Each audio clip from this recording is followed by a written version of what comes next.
एक लड़की थी। वह बड़ी सुंदर थी। शरीर उसका पतला था, रंग गोरा था, मुखड़ा गोल था, बड़ी बड़ी आंखें कटी हुई अंबियों जैसी थीं, लंबे लंबे काले काले बाल थे। वह बड़ा मीठा बोलती थी। धीरे धीरे वह बड़ी हो गई। उसके पिता ने कुल के पुरोहित तथा नाई से वर की खोज करने को कहा। उन दानों ने मिलकर एक वर तलाश किया। न लड़की ने होने वाले दूल्हे को देखा, न दूल्हे ने होने वाली दुल्हन को। धूमधाम से उनका विवाह हो गया। जब पहली बार लड़की ने पति को देखा तो उसकी बदसूरत शक्ल को देखकर वह बड़ी दुखी हुई। इसके विपरीत लड़का सुंदर लड़की को देखकर फूला न समाया। रात होती तो लड़की की सास दूध हटाकर उसमें गुड़ या शक्कर मिलाकर बहू को कटोरा थमा देती और कहती, जा अपने लाड़े पति को पिला आ।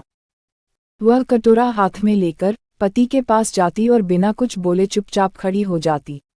उसका पति दूध का कटोरा ले लेता और पी जाता। इस तरह कई दिन बीत गए।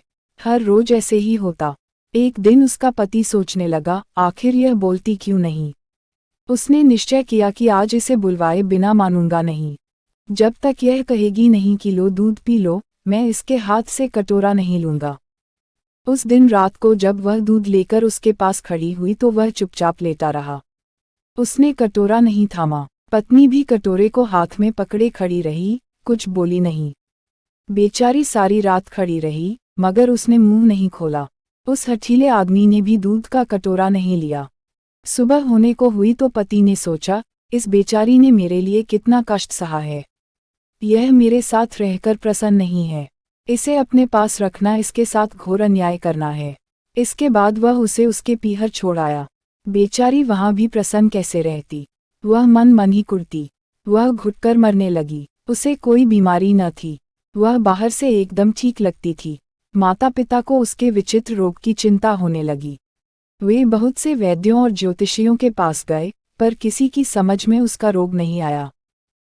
अंत में एक बड़े ज्योतिषी ने लड़की के रंग रूप और चाल ढाल को देखकर असली बात जान ली। उसने उसके हाथ की रेखाएं देखीं।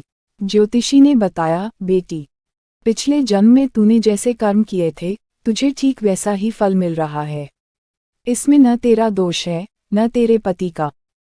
तेरे पति ने पिछले जन्म में सफ़ेद मोतियों का दान किया था और तूने ढेर सारे काले उड़द मांगने वालों की झोलियों में डाले थे।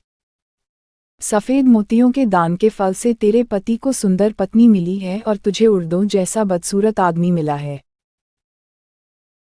ऐसी हालत में तेरे लिए यही अच्छा है कि तू अपने पति के घर चली जा और मन में किसी भी प्रकार की बुरी भावना लाए बिना उसी से संतोष कर जो तुझे मिला है, और आगे के लिए खूब अच्छे अच्छे काम कर।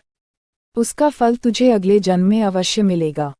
ज्योतिषी की बात उस लड़की की समझ में आ गई और वह खुश होकर अपने पति के पास चली गई। वे लोग आनंद से रहने लगे।